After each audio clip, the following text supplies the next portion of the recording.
I am Joaquin, lost in a world of confusion, caught up in the whirl of a gringo society. I am the masses of my people and I refuse to be absorbed. I am Joaquin.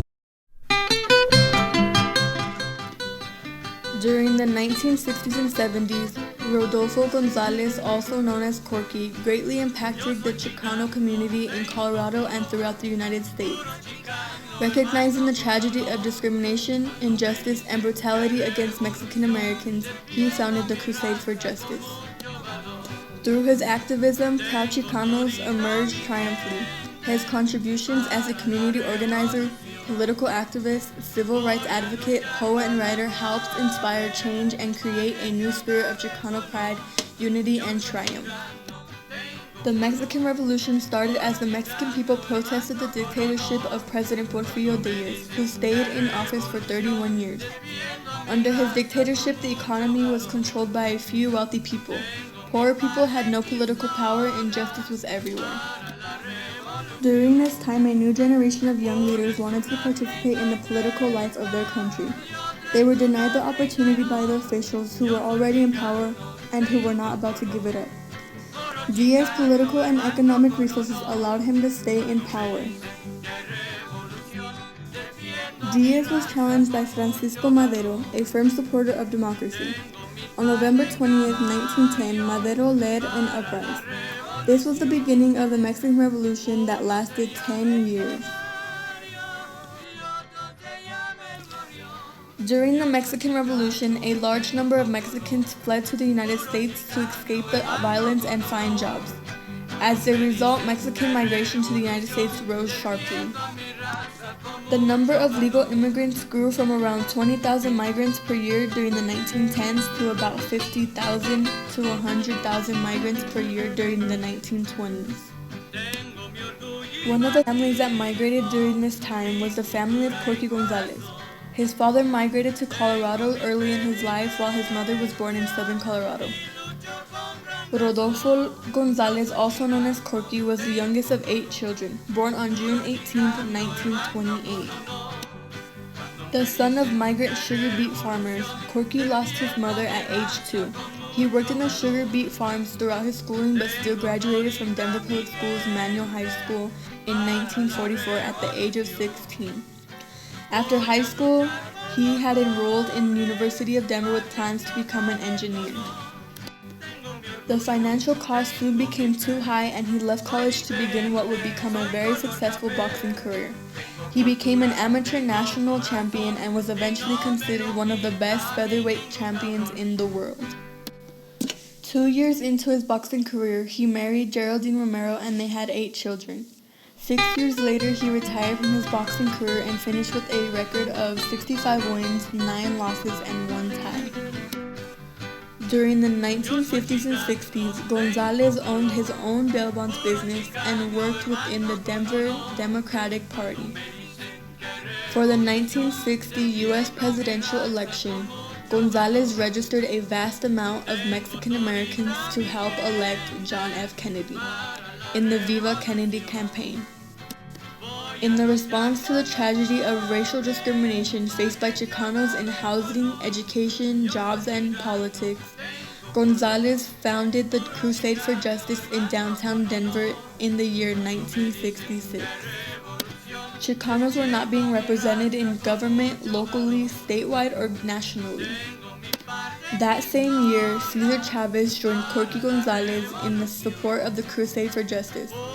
Cesar Chavez was known as one of the most famous Chicano activists. He achieved many things not only nationally but globally. In creating the Crusade for Justice, he sought to address the discrimination Chicanos in the 1960s. In education, he supported the Denver West High School walkout. Gonzales wanted to improve the Mexican-American neighborhoods by fighting against racial profiling and police brutality. Another reason Corky founded the Crusade for Justice was because of the Vietnam War and how Chicanos were being treated. Through everything, Mexican Americans people were always discriminated and seen as different. But during the Vietnam War, they were the ones that were fighting for this country the most and put in the front of the lines during war. In 1967, Corky Gonzales published a very famous poem, I Am Joaquin. I am Joaquin. Joaquin is the life of our people. Joaquin is one of us and all of us. In the year 1968, Martin Luther King created the idea of a Poor People's Campaign. Martin Luther King Jr. wanted to address the poverty in the multi-race. Therefore, he invited Corky Gonzales and Reyes Tijerina to come and join him in the march in Washington. Corky said yes for another budding to the Chicano movement. But just weeks before the campaign, MLK was assassinated, which led the Poor People's Campaign into the hands of Reyes and Corky. At all about, and that is that Corky Gonzales and the Crusade for Justice were involved in the Poor People's Campaign.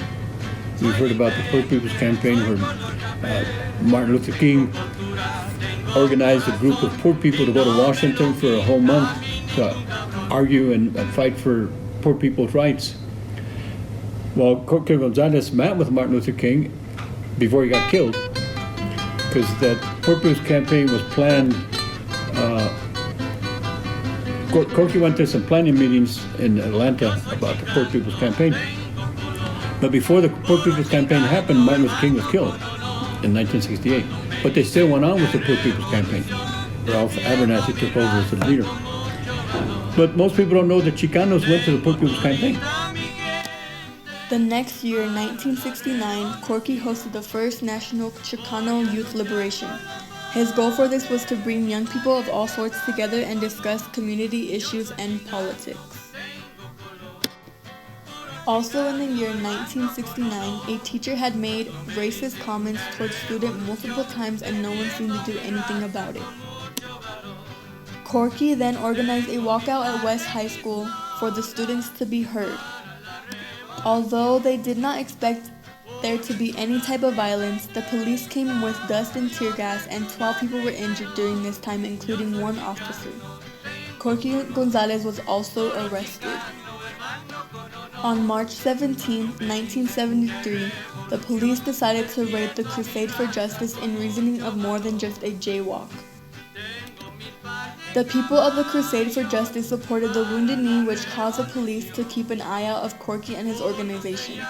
Many people were injured during the time of the raid. Unfortunately, Luis Jr. Martinez, the co-founder of the Crusade for Justice, was shot and killed protecting his people. 5 years later, Corky Gonzales suffered a heart attack while driving, causing a car accident that led to permanent head injuries. As a result, he no longer made public appearances. At the age of 76, Corky Gonzales passed away of heart failure on April 12, 2005. On April 17th, many people joined together and marched in the remembrance of Corky Gonzales to celebrate the legacy he left behind.